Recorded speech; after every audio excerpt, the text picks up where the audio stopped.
Damos inicio a una nueva sesión en la cual has logrado desbloquear un nuevo reto. Hoy tienes una oportunidad para subir de nivel. ¿Estás listo? Comencemos.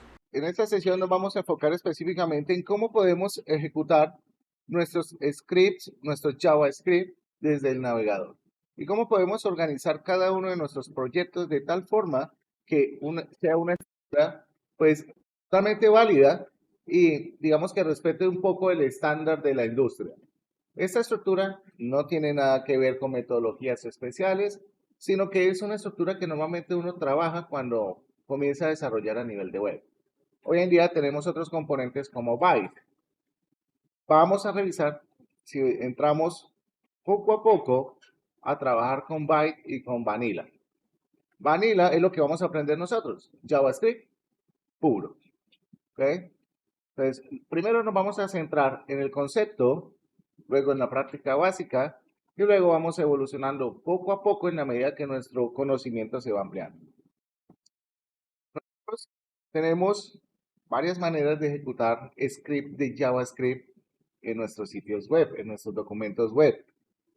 El primero de ellos es ubicarlo en el head, ¿ok?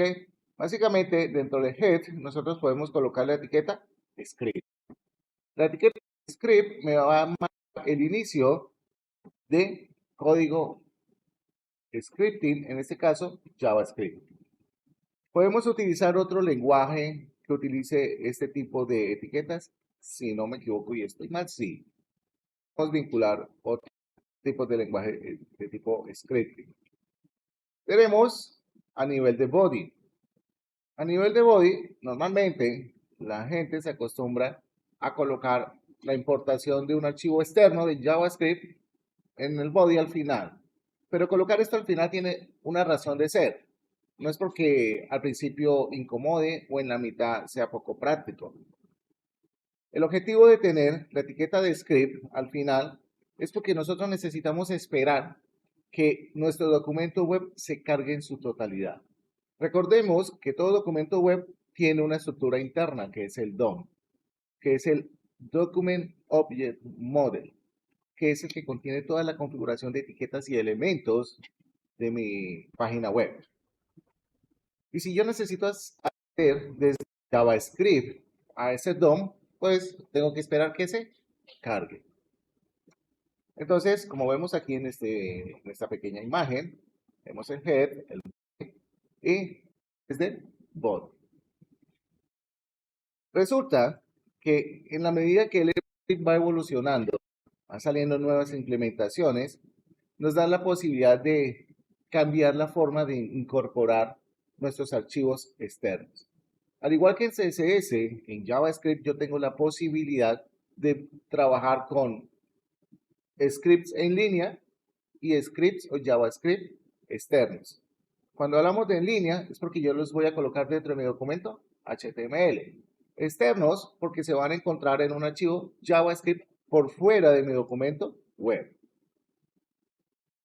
Aparecen dos atributos esenciales, async y defer. Cada uno de ellos tiene un objetivo específico, carga de archivos JavaScript. Async dice que ejecuta el script tan pronto se descargue sin esperar que se cargue el resto de la página. Puede ser útil para scripts independientes, ¿ok? Scripts que no tengan nada que ver uno con el otro, no tengan ninguna relación. Tenemos el defer. Scripts cargados con el atributo defer se ejecutan en el orden en el que aparecen en la página. Importante, tienen que ver uno con el otro. ¿Okay? Tienen que ver uno con el otro. Normalmente, yo me acostumbro a usar siempre defer, porque los JavaScript sí o sí van a depender uno de otro. Necesitamos que se cargue primero uno y luego el otro para poder acceder a funciones, a lo que nosotros vayamos a necesitar. Entonces, por acá nos encontramos con la etiqueta script. Ya vimos que la etiqueta script nos sirve específicamente para colocar código de JavaScript en línea. Quiere decir incrustado dentro de nuestro documento web. Quiere decir que es una forma, no es la más limpia, pero es aceptable. Dentro del diseño moderno, esto ya no se usa. Digamos, en casos muy remotos que usted diga, no, es que necesito que se ejecute esta función nomás. Es que, ¿para qué me voy a crear un JavaScript para esto?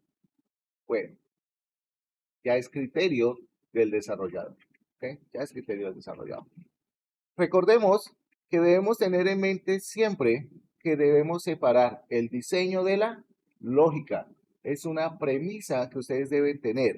Por eso hoy en día la mayoría de empresas que se dedican a desarrollar frameworks o estrategias de desarrollo separan este concepto.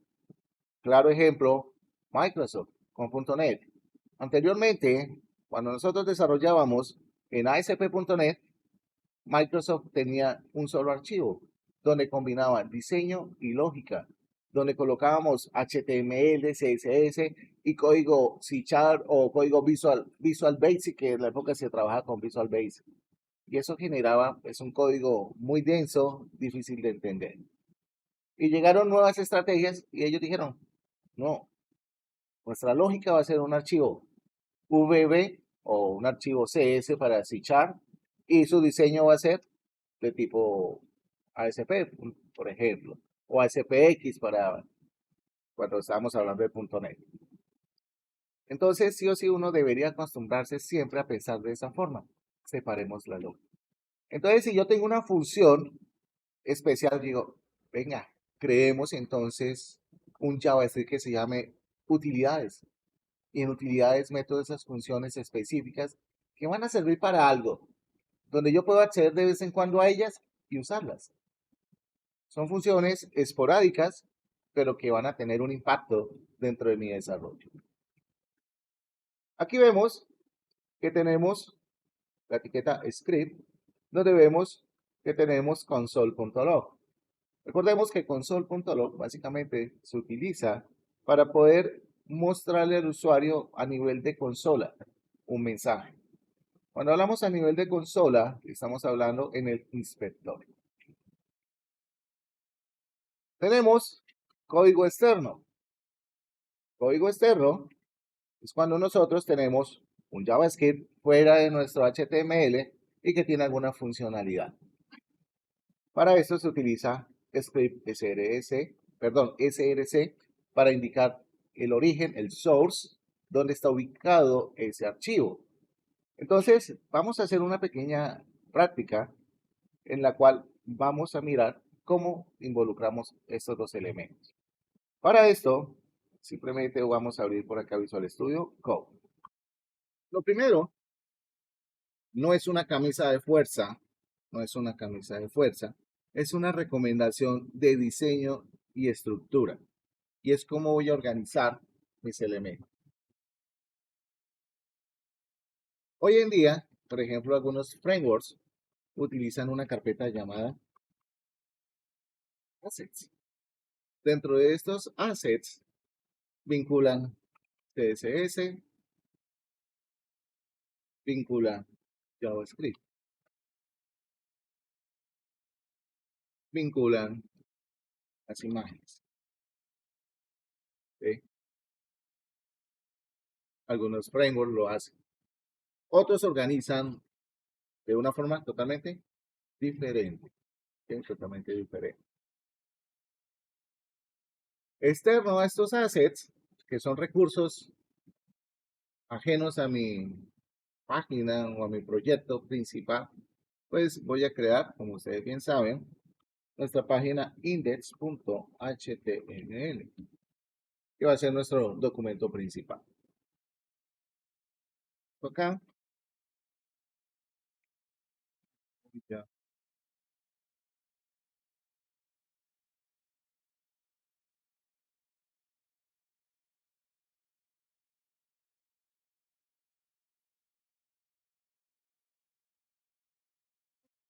Aquí podríamos decir que mis assets únicamente serían imágenes, videos, documentos. Y podría decir, yo prefiero sacar este señor y prefiero sacar este.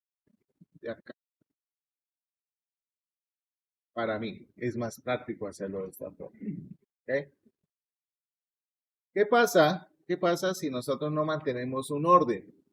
Pues nos acostumbramos a tener proyectos mal estructurados.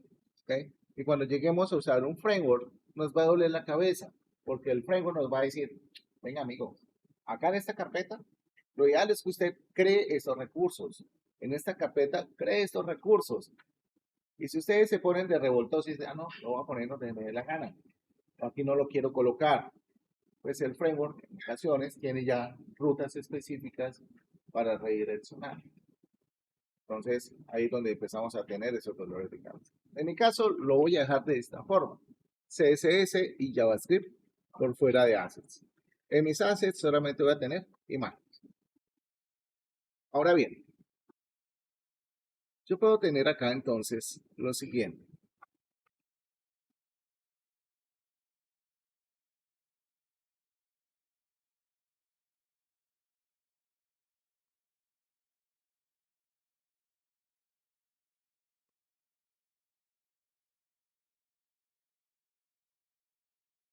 Hola, JavaScript. ¿Ok? Pues simplemente acá lo que voy a hacer es ejecutar en el navegador. Y acá, pues tengo el párrafo. Y si vengo por acá y activo la consola, acá me va a decir, hola, JavaScript en línea. ¿Sí? Resulta, resulta que nosotros, pues, por acá vamos a encontrar esta pestañita que se llama recursos. Y aquí en recursos vamos a encontrar los archivos que utilizan nuestra página. Venga, ¿y eso para qué me va a servir? Sencillamente, esto me va a servir para poder hacer debug y traceo código de JavaScript. No, que es que yo no sé qué está pasando con esta variable, por qué no me está dando, por qué no está haciendo esta operación, por qué no llama la función. Yo necesito depurar. Y aquí es donde nosotros podemos depurar. Pero como vemos, acá tenemos básicamente la ejecución básica. No tenemos un JavaScript de mi documento porque estamos trabajando en línea. ¿Ok? ¿Qué pasa si yo quisiera llamar desde el script a H1? No sé, posiblemente no funcionaría muy bien porque no se carga en su totalidad el DOM. Realmente esto no debería funcionar así. Entonces, ¿cómo debería ser? Debería ser que voy a pasar mi AS por acá y acá tenemos esto. Voy a eliminar todas estas cosas y simplemente console.log.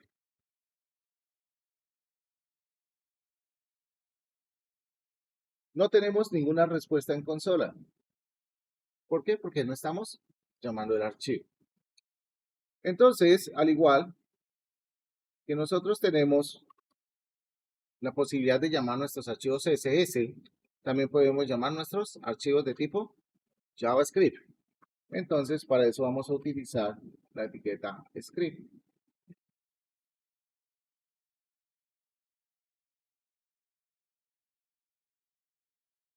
Me está diciendo src defer. Fíjense que me da la sugerencia, ¿cierto? Acá, pues, simplemente voy a actualizar y listo. Y fijémonos que ya tenemos, pues, cargado nuestro archivo de tipo JavaScript. Recursos.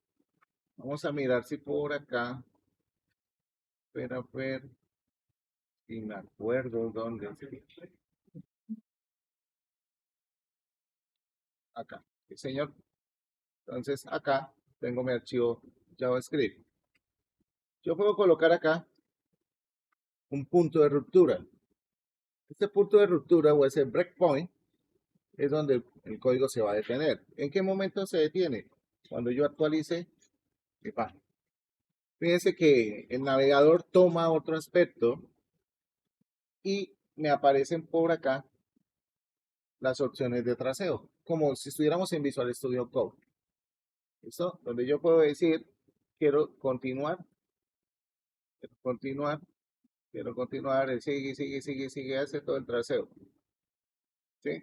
Hasta que tomo el caso y le digo, no, ya, listo, no voy a depurar más. En este caso, pues tenemos un console.log simple. Pero ahora que empezamos a construir código, pues vamos a empezar a ver cómo funciona esta depuración. Entonces, por favor, vamos a hacer este pequeño ejercicio en el cual incorporamos JavaScript en línea y un JavaScript externo. Es un ejercicio muy simple, muy sencillo. Entonces, procedamos, por favor, y continuamos. Bien, entonces, continuando con nuestro estudio conceptual en JavaScript, vamos a avanzar. Este es un taller que queda en la documentación. Es interesante que ustedes vayan revisando poco a poco qué es lo que se está planteando y qué les está ofreciendo este documento. Tenemos que se llama el modo estricto en JavaScript. A casi nadie le gusta colocarlo.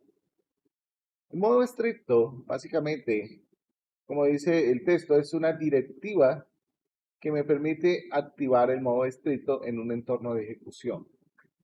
Quiere decir que este señor me va a permitir estar pendiente de las diferentes reglas de escritura de código.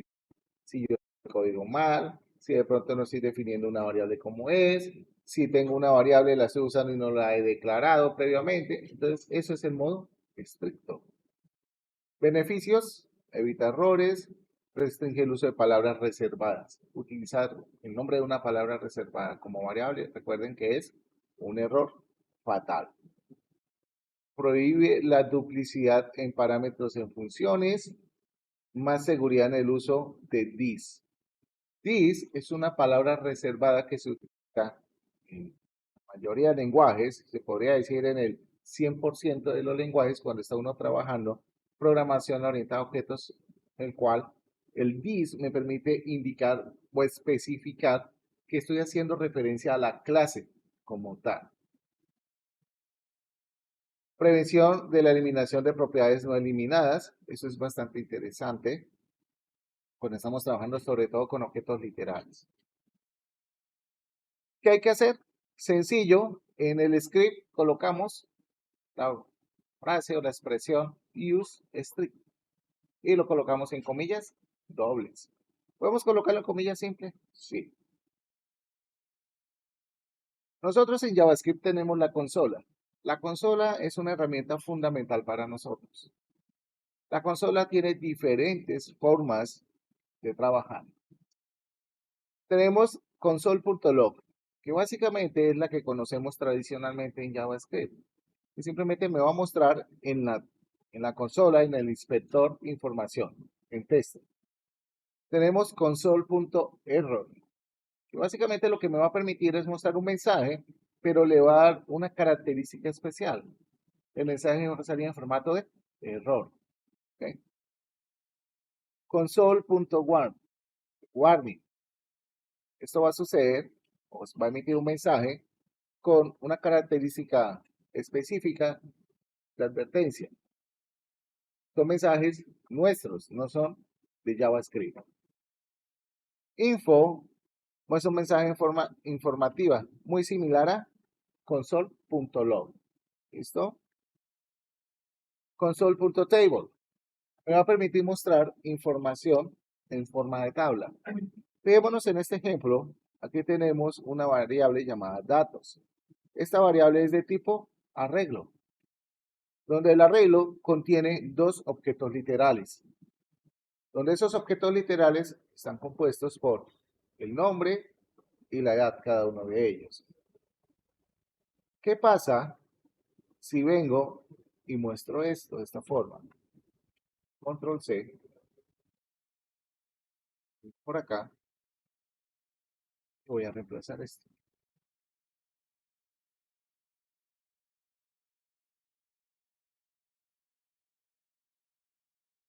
Un momento, quitamos esto.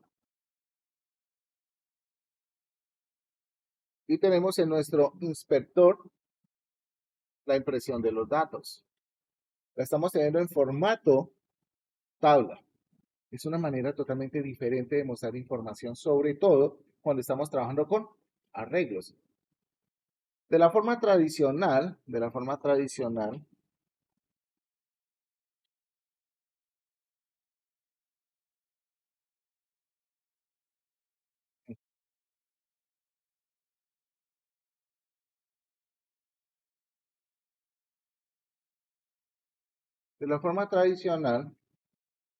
si yo utilizo console.log,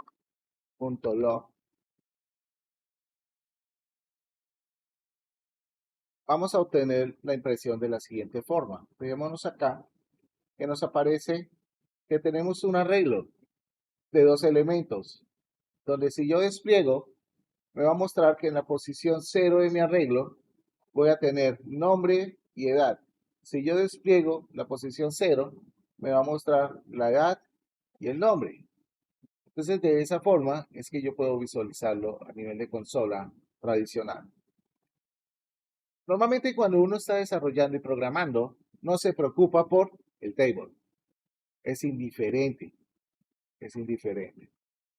Fijémonos que aquí tenemos algo bastante particular en la consola. Tenemos el group.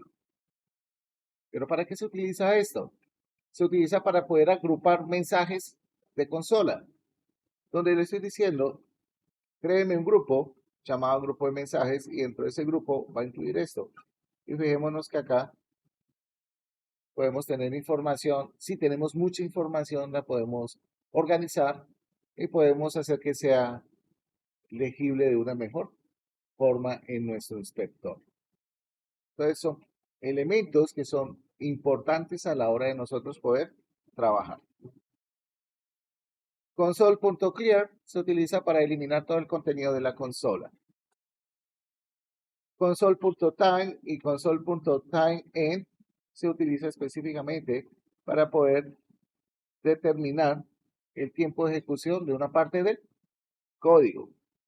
¿Qué tan práctico o esencial es esto? Bueno, eso depende del análisis que nosotros queramos hacer en ejecución de nuestros programas. Entonces, vamos a hacer un pequeño ejercicio ahí en ese archivo de JavaScript que ustedes ya tienen creado, donde van a colocar cada uno de estos tipos de mensajes de consola, por favor. 5 minuticos para esto y ya continuamos.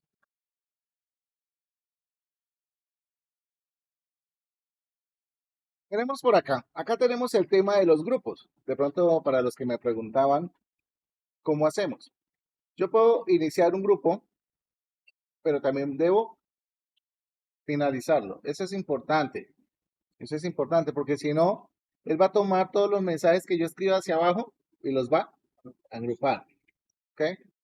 Entonces, es muy importante que cuando creemos un grupo, lo iniciemos y lo finalicemos. Dentro de esas etiquetas de inicio y final, pues puedo colocar los mensajes que necesitemos.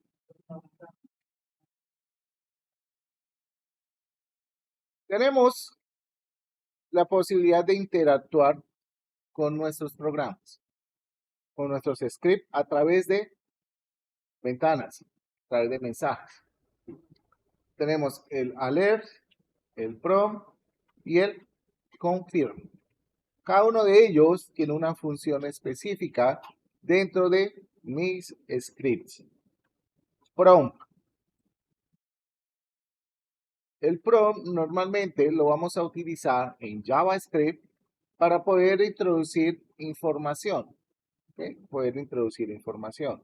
Cuando necesitemos pedirle al usuario algo. Por lo general, el prompt siempre me va a retornar valores de tipo cadena. Siempre. Aquí tenemos una sintaxis. Resultado igual a prompt. Título y default. Fijémonos que el default aparece encerrado entre paréntesis cuadrados. Eso significa que es un parámetro opcional. Acuérdense que en programación normalmente lo que aparece en paréntesis cuadrado se considera como opcional, no es obligatorio dentro de esa función, dentro del prompt. Tenemos por acá un ejemplo pequeño.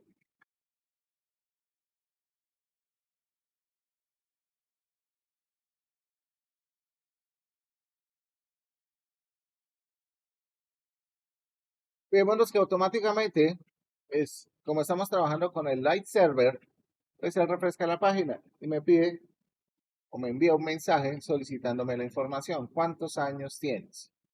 Entonces, y fíjense que por defecto me aparece el número 100. ¿Por qué aparece el número 100? Porque por defecto yo le estoy indicando ese valor. Yo podría decirle 0. Vamos a darle a aceptar.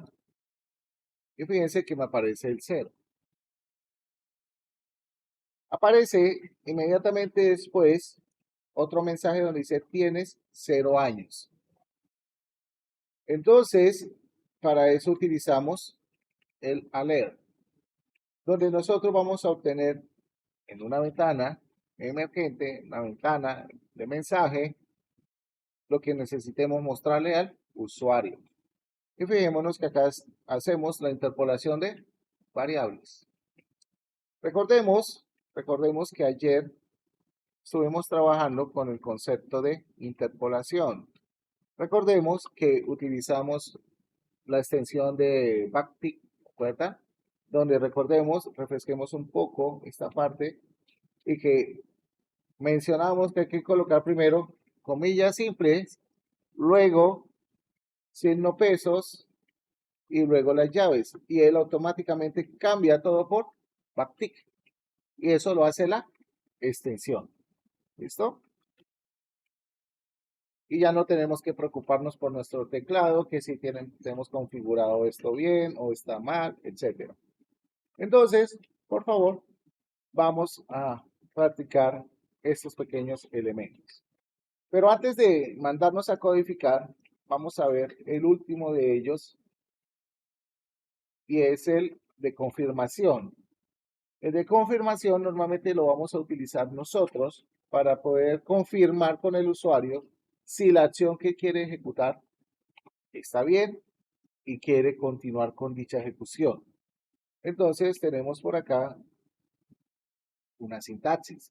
El resultado, tenemos el método y tenemos el mensaje. Por lo general, él siempre me va a retornar verdadero o falso, dependiendo de la respuesta que le esté dando al usuario. Acá tenemos un pequeño ejemplo en el cual estamos preguntando que si estamos seguros que se desea eliminar un elemento de algo. Si él confirma, es verdadero. En caso contrario, se canceló. Entonces, por favor, vamos a hacer un pequeño ejercicio de práctica teniendo en cuenta lo que trabajamos acá.